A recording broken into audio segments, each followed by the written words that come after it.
జై గురుదత్త శ్రీ గురుదత్త. మహాభారత యుద్ధం ముగిసింది. పాండవులకు విజయము, కౌరవులకు అపజయము ప్రకటితమైంది.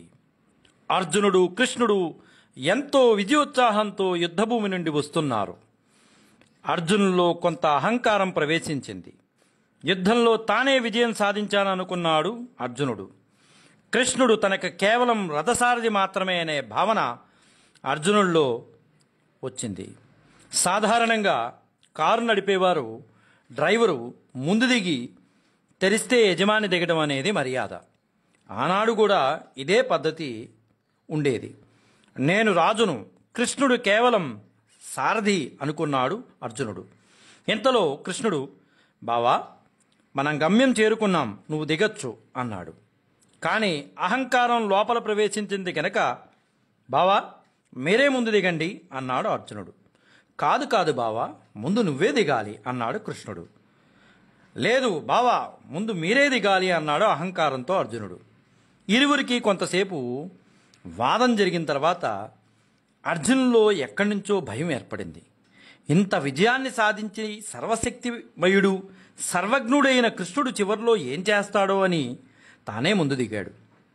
అక్కడే నిలబడి ఉన్న అర్జున్ని లోపలికి వెళ్ళమని గర్జించి, అర్జున లోపలికి వెళ్ళు అన్నాడు కృష్ణుడు.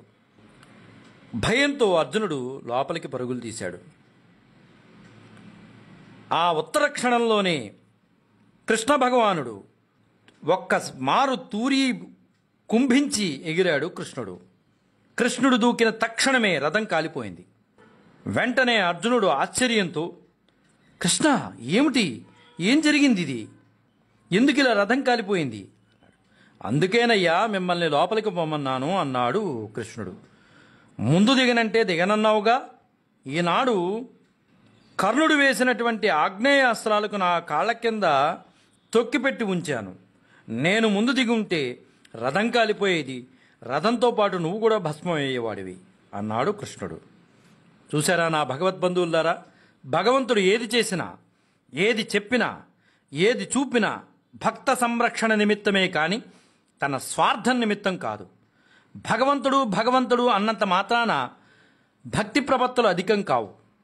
వేషాలు మార్చి, భాషలు మార్చి, నామాలు పెట్టినంత మాత్రాన భక్తుడైపోడు.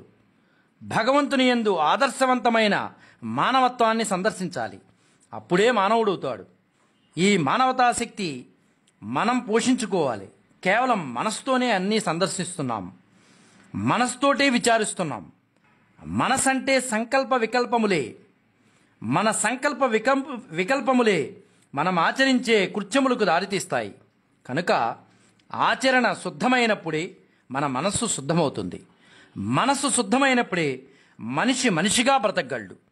కృష్ణుడు నైతిక, ధార్మిక, ఆధ్యాత్మిక, లౌకిక, వైజ్ఞానిక సంబంధమైన మార్గాలన్నిటి యందు కూడా ఆదర్శంగా తాను ఆచరిస్తూ నిరూపించాడు. ఇది ఒక దైవత్వానికి తప్ప అన్యులకు సాధ్యం కాదు. సర్వజ్ఞుడైన భగవంతుడు అన్నీ చూడగలడు. అలా అన్నీ చూడగలిగేవాడే దైవత్వాన్ని దైవంగా భావించి మానవులకు ఆదర్శవంతమైన క్రియలను అనుసరించాలి. తాను పిల్లలతో ఆడతాడు, పెద్దలకు బోధిస్తాడు, అనుసరిస్తాడు. దేశకాల పరిస్థితుల ప్రభావాలను పురస్కరించుకుని ప్రవర్తిస్తాడు. సర్వాతీతుడు అయినప్పటికీ కాలానుగుణ్యంగా వ్యవహరిస్తాడు. భగవంతుడు త్రికాలములకు, త్రిలోకములకు, త్రిగుణములకు అతీతుడైనా కూడా భౌతిక దేహం ధరించడం చేత మానవులకు భౌతిక దర్శనాన్నే నిరూపిస్తాడు. నేను మానవుణ్ణు అనుకోవడం అర్ధసత్యం మాత్రమే, నేను పశువును కాదు అనుకోవడం మిగిలిన అర్ధసత్యం. ఈ రెండూ చేరితేనే సంపూర్ణ సత్యం అవుతుంది. నేను మానవుణ్ణు అనే విశ్వాసాన్ని, నేను పశువును కాదు అనే విశ్వాసాన్ని రెండింటినీ జతకట్టాలి. ఈ రెండు విశ్వాసాలు చేరినప్పుడే అతడు మానవుడవుతాడు. అప్పుడే మానవతా విలువలు అతనిలో అభివృద్ధి అవుతాయి. మానవుడు అనుకుంటూ పశువులే ప్రవర్తిస్తే మానవుడు ఎట్లవుతారు? చాలామంది దైవ సాక్షాత్కారం కావాలంటారు. సాక్షాత్కారం అంటే ఏంటి? పైన కప్పి ఉన్నదంతా తీసివేస్తే స్వరూపంగా కనిపిస్తుంది. ఎక్కడికో పోయి సాధనలు చేయని అవసరం లేదు. చేసే సాధనలు కూడా దైవం కోసం కాదు, మనసుకు పట్టిన మాలిన్యాన్ని తొడవడానికే ఈ సాధనలు. మాలిన్యాలను నిర్మూలిస్తే మీరే దైవంగా రూపొందుతారు. ఆత్మాన్వేషణ ఆత్మాన్వేషణ అంటారు. ఆత్మాన్వేషణ చేయనక్కర్లేదు. అంతర్బహిష్యతస్సర్వం వ్యాప్య నారాయణ స్థిత. ఎక్కడ చూసినా నారాయణుడే ఉన్నప్పటికీ ఎక్కడికి పోయి వెతికి ప్రయోజనం ఏంటి? సర్వత్రా ఉన్నది పరమాత్మయే. అతన్ని వెతకడానికి ఎక్కడికి వెళ్ళనవసరం లేదు. నిన్ను నీవు వెతుక్కోవడం, నిన్ను నీ గురించి తెలుసుకోవడం, నీలో ఉన్న భగవంతుణ్ణి గుర్తించడం. తనను తాను మరిచిన వానికి దైవం విశ్వాసం కుదరదు.